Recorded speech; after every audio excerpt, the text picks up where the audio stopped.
Our heroes, our fallen heroes, are finally back in the country. They arrived last night, and today it will be an act of solemn and respectful, where we are offering a dignified send-off to say to our peacekeepers and farewell and hand over them to their families, so that afford the families a closure and a sense of peace to know that their sons are finally back at home.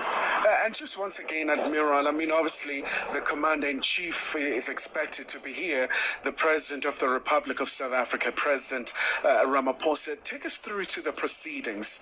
It's a repatriation ceremony, but there'll be a memorial service, and fairly heart-wrenching moment for the families as they'll be coming to terms with the reality that their loved ones are no more. Yeah. Today, as we are handing over them, the Commander-in-Chief will be present to be finally to have an opportunity to finally hand over the remote remains of the soldiers. The way, in terms of our military tradition, we are doing this in a very dignified way, a respectful way, just to show that these heroes did not die in vain.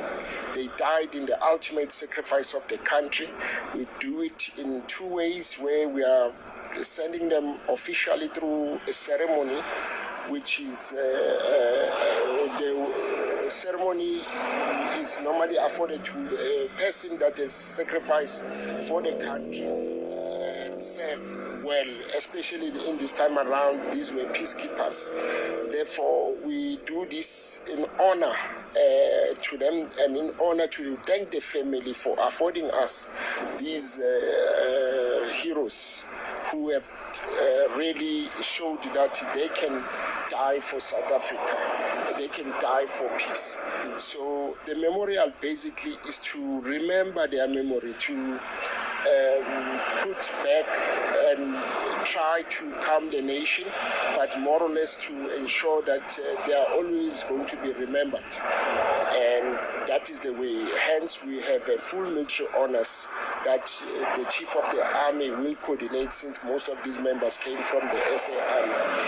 He will be tasked in all the units to ensure that these heroes are given a dignified, respectful funerals.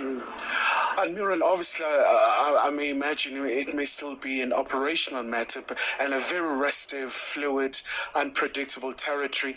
What about those who are still trapped in Goma, Sake? Do we know the way forward? Do we know if they're getting the essentials? I mean, especially with all sorts of reports coming out from that part of the DRC. Yeah. Look, the situation is still volatile, but what is encouraging is that our soldiers are still with their weapons. Although the situation is tense, they are still surrounded by this enemy. But what is very critical is that at least they are in possession of their weapons, and the situation is getting better by the day.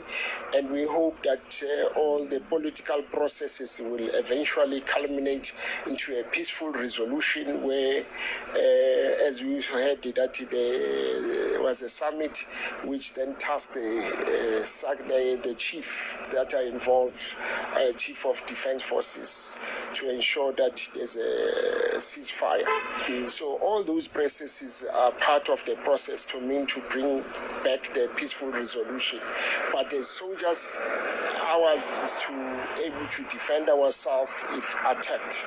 So ours is basically to fight and enforce peace, as our mandate initially was to enforce peace.